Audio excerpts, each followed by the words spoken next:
Hi friends, அனைவருக்கும் இனிய மாலை வணக்கம். எல்லோரும் எப்படி இருக்கீங்க? நல்லா இருக்கீங்களா? நானும் நல்லா இருக்கேன். இப்போ ஒரு மலரின் கதை அப்படின்ற தொடரில் 73வது பகுதியை நம்ம பார்க்க போகிறோம். அதுக்கு முன்னாடி 72வது பகுதியில் என்ன நான் ஃபைனலாக சொல்லியிருந்தேன் அப்படின்னு பார்த்தீங்கன்னா, அதாவது அங்கே எங்கள் வீட்டுக்காரும் மாமியாரும் ஒரே ஃபைட்டு. நேரங்காலம் பார்க்காம அங்கேருந்து என்னைய கூட்டிகிட்டு வந்துட்டாங்க. வந்ததுக்கப்புறம் எங்கள் அம்மா வீட்டுக்கு வந்தோடனே பார்த்தா மணி 11 மணி ஆயிடுச்சு. ஆனால் நான் எப்போ சாப்பிட்டது, மத்தியானம் 2 மணிக்கு சுடுகஞ்சி அவதி அவதியாக ஆக்கி சாப்பிட்டது. அதுக்கப்புறம் எங்கள் அம்மா வீட்டில் வந்து தான் மக்களை சாப்பிட்டேன். இத்தனைக்கு நான் கர்ப்பமாக இருக்கேன், எவ்வளோ பசி இருக்கும், எப்படி இருக்கும்னு நீங்களே புரிஞ்சுக்கங்க. அந்த மாதிரி ஒரு சூழ்நிலையில் இருக்கோம் அப்படின்னு சொல்லி ஃபைனலாக நான் சொல்லியிருந்தேன் மக்களே.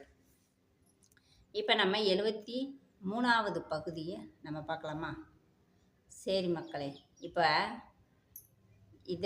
இதிலேருந்து தொடர்ந்து பார்த்து எனக்கு இதுவரைக்கும் தொடர்ந்து பார்த்து சப்போர்ட் பண்ண அனைவருக்கும் மனமார்ந்த நன்றியை நான் தெரிவிச்சுக்கிறேன்.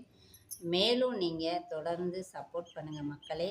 இன்றைக்கி ஒரு முக்கியமான விஷயத்த உங்கள்கிட்ட சொல்லலான் இருக்கேன். அது என்ன அப்படின்னு பார்த்தீங்கன்னா, அதாவது யூடியூப்பில் இன்னும் நான் வருமானம் வாங்கலை. 5 வருஷம் ஆச்சு. 5 வருஷம் ஆகி நானும் போராடிக்கிட்டு தான் இருக்கேன். இன்னும் நான் வருமானம் வாங்கலை. எனக்கு வெளியில் ரொம்ப அங்கே இங்கே போய் பணம் செலவழித்து வீடியோ எடுத்து வண்டியில் 2 வீலரில் போய் சுற்றி அடித்து அந்த மாதிரியெல்லாம் எனக்கு வசதிகள் இல்லை மக்களே. என்னால் வெளியில் அதிகமாக போகக்கூடிய வாய்ப்பும் கிடையாது, பணமும் கம்மி. இன்னொன்று என்னோடய உடல்நிலையும் அந்த மாதிரி இருக்குது. அதனால தான் நான் வீட்டுக்குள்ளேயே வீடியோ போடுறேன். யாரும் தவறாக எடுத்துக்காதீங்க. என்னோடய சூழ்நிலை அந்த மாதிரி. இன்னொன்று யூடியூப்பில் பணம் வாங்கி நான் மட்டுமே அனுபவிக்கணுன்றதுக்காக இந்த மாதிரி போராடலை. என்னை போல் அநாத ஹாஸ்டலில் படிக்கிற குழந்தைகளுக்கும் முதியோர் இல்லத்துக்கும் நான் கண்டிப்பாக உதவணும் மக்களே. அதுதான் என்னுடைய லட்சியம்.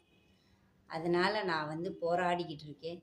எவ்வளவோ ஃபேக் ஐடினாலேயோ பேட் கமாண்டுனாலேயோ எவ்வளவோ பிரச்சனைகளெல்லாம் தாண்டி இந்த 5 வருஷத்தில் நான் ரன் பண்ணிக்கிட்டு இருக்கேங்கன்னு காரணம், என்னால் இயலாதவங்களுக்கு கண்டிப்பாக முடியும். நானுமே இயலாதவ தான் இருந்தால் கூட என்னுடைய திருப்திக்கு நான் உதவி பண்ணணுன்றதில் தான் நான் ஓடிக்கிட்டு இருக்கேன். கண்டிப்பாக எனக்கு சப்போர்ட் பண்ணுங்கள். சீக்கிரம் எனக்கு பணம் வாங்கிட்டேன் அப்படின்னா அந்த உதவியில் முக்கியமான பங்களிப்பு உங்களுக்கு தான் இருக்குது மக்களே. ஏதோ என்னால் முடிஞ்சதை நான் செய்கிறேன். அதுக்கு உங்களுடைய ஒத்துழைப்பு எனக்கு கண்டிப்பாக வேணும். தொடர்ந்து என் வீடியோ பார்த்து சப்போர்ட் பண்ணுங்கள் மக்களே. இது வரைக்கும் பார்த்துருக்க அனைத்து உறவுகளுக்கும் மனமார்ந்த நன்றியை நான் தெரிவிச்சுக்கிறேன். ஓகே மக்களே, இப்போ நம்ம 73வது பகுதியை பார்க்கலாமா? வாங்க மக்களே பார்க்கலாம். வாங்க மக்களே, 73வது பகுதியை பார்க்கலாம். இப்போ அங்கே நாங்கள் வந்ததுக்கப்புறம் மாமா வேலை தேட பழையபடி கிளம்பிட்டாரு. அவருக்கு வேலையே கிடைக்கல. அலைஞ்சு திரிஞ்சு ஏதோ வேலை தேடிட்டுருக்காரு. இப்படி போய்கிட்டு இருக்க சூழ்நிலையில் என்ன ஆச்சுன்னா, ஒரு 2 நாள் கழித்து ஹவுஸ் ஓனர் அம்மாவை கூப்பிட்டு விட்டாங்க.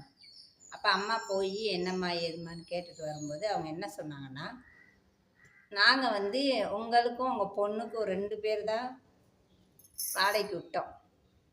வாடகை 500 ரூபாய். 2 பேருக்காக தான் நாங்கள் 500 ரூபாய்க்கு விட்டுருக்கோம். நீங்கள் உங்கள் பொண்ணையும் சேர்த்து நீங்கள் ஒன்றா இருக்கீங்க. அப்போ 4 பேர் ஆயிடுச்சு. தண்ணி செலவு எல்லாமே கூடுமா, கொஞ்சம் நீங்கள் 500ரூவான்ற இடத்துல டபுளாக கொடுங்க. எங்களுக்கு ஒரு 1000 ரூபா வாடகை கொடுத்துட்டு நீங்கள் 4 பேர் இருந்துக்கங்க. 4 பேர் பத்தாது, இருந்தால் கூட நீங்கள் அட்ஜஸ்ட் பண்ணி இருந்துக்கங்க அப்படின்னு சொல்லிட்டாங்க மக்களே. எங்கள் அம்மாவுக்கு இப்படி சொன்ன உடனே ஒன்றுமே புரியலை.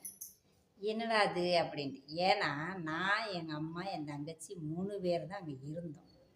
இப்போ எக்ஸ்ட்ரா இருக்கிறதுனா எங்கள் வீட்டுக்காரர் மட்டும்தான். 3 பேர் இருந்தால் அப்போயே நாங்கள் 500ரூவா தான் கொடுத்தோம்.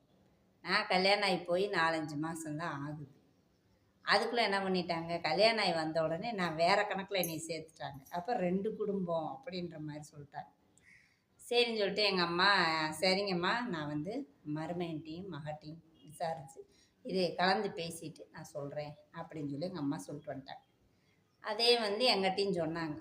அப்போ எங்கள் வீட்டுக்காருக்கு ஒன்றும் புரியலை, என்ன இப்படி சொல்லிட்டாங்க அப்படின்ட்டு அவருக்கு ஒன்றும் புரியலை. நம்ம அங்கேயே இருந்திருக்கலாமோ, என்னத்தையோ உருட்டி பரட்டிக்கிட்டாங்கன்னே கிடந்துருக்கலாமோன்னு அவருக்கு யோசனை வந்துடுச்சு. அப்போ என்ன பண்ணுறாங்க, எங்கள் வீட்டுக்கு பக்கத்தில் பாண்டியம்மாள்னு ஒரு அக்கா குடியிருந்தாங்க. அவங்க வந்து முல்லை நகர் அந்த கம்மா சைடு சொல்லுவாங்க.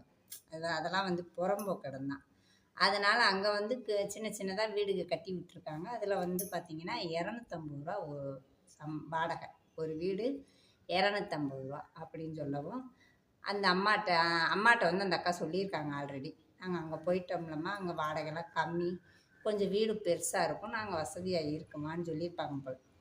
எங்கள் அம்மா என்ன பண்ணிட்டாங்க, அவங்க சாயந்தரமாக அந்த பக்கம் வரும்போது கேட்டிருப்பாங்க போல், பாண்டியம்மா இந்த மாதிரி சொல்லிட்டாங்க, எனக்கு வீடு பார்க்கணும்ப்பா, என்ன செய்யலான்னா, வாங்கம்மா அங்கே 2 வீடு கிடக்கு அப்படின்னு சொல்லியிருக்கேன். 2 வீடு கிடக்கு, உங்களுக்கு எது வேணுமோ நீங்கள் பார்த்துக்கங்க அப்படின்னு எங்கள் அம்மாட்ட சொல்லிட்டேன்.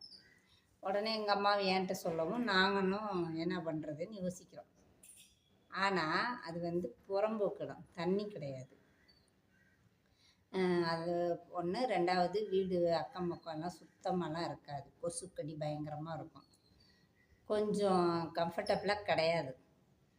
அப்போ வந்து எனக்கு ஒரு யோசனை, அங்கே போகிறதுக்கு எனக்கு மனசே இல்லை, என்ன பண்ணுறதுன்ட்டு அப்புறம் மாமாட்ட சொன்னோம். வேறு வழி இல்லைம்மா, என்ன பண்ணுறது, இப்போ உள்ள சூழ்நிலைக்கு ரூ. 250 தோதுவாக இருக்குது, நமக்கு ஏதுவாக இருக்குது, நம்ம போய்க்கிருவோம், அதுக்கப்புறம் கூட மாறிக்கலாம், வேலை நல்ல வேலை கிடைக்கவும் அப்படின்னு மாமா முடிவு சொல்லிட்டார். இப்போ என்ன பண்ணுறதுன்னு எனக்கிட்ட விட்டாங்க பொறுப்பை. பார்த்தா நான் யோசிச்சுக்கிட்டே கிடக்குறேன். பார்த்தீங்கன்னா சரி வாங்கன்னு சொல்லி ஒரே மனசை பார்க்க போயிட்டோம். வீடை பார்ப்போம், அப்புறம் முடிவு எடுப்போம்னு சொல்லிட்டு எங்கள் அம்மாட்ட சொல்லி, வாமா போய் வீடை பார்த்துட்டு வந்துடுவோம், அப்புறம் பேசிக்கலான்னு சொல்லிட்டு. சரின்னு சொல்லி ஒரு நாள் சாயந்தரமாக அப்படியே போகிற மக்களே போய் வீடை பார்த்தேன். வீடை பார்த்தா ஒரு ஒரு ரூமாக அப்படியே கட்டி விட்டுருக்காங்க. ஒரே ரூமு, அதில் வந்து ஸ்லாப் வச்சு கிச்சனை புழங்கிக்கிறலாம், அந்த மாதிரி ஒரே ஸ்லாப்பு, அதில் அடுப்பு வச்சு புழங்கிக்கிற வேண்டியதான். அப்புறம் மற்றபடி ஒரே ரூமு தான். அந்த மாதிரி இருந்துச்சு, பார்த்தேன் நான். சரின்னு சொல்லிட்டு லெட்டின் பாத்ரூம் எங்கேன்னு பார்த்தீங்கன்னா ஒரு 10 நிமிஷம் நடக்கணும் மக்களே, 10 நிமிஷம் நடக்கணும், அந்த மாதிரி இருக்குது பாத்ரூம் லெட்டின்னு. நான் இதில் பொது இதில் கட்டி விட்ருப்பாங்க பார்த்தீங்களா வரிசையாக, அந்த மாதிரி கட்டி விட்ருக்காங்க. ஐயோப்பா இதில் எப்படி போகிறது?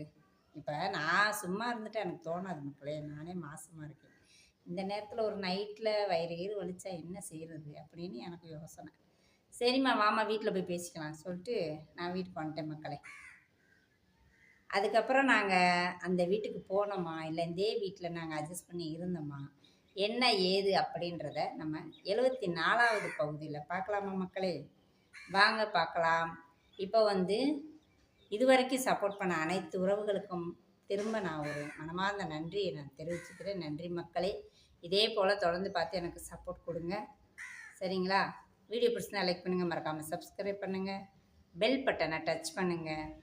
74வது பகுதியில் சந்திப்போம் மக்களே. பாய், நன்றி.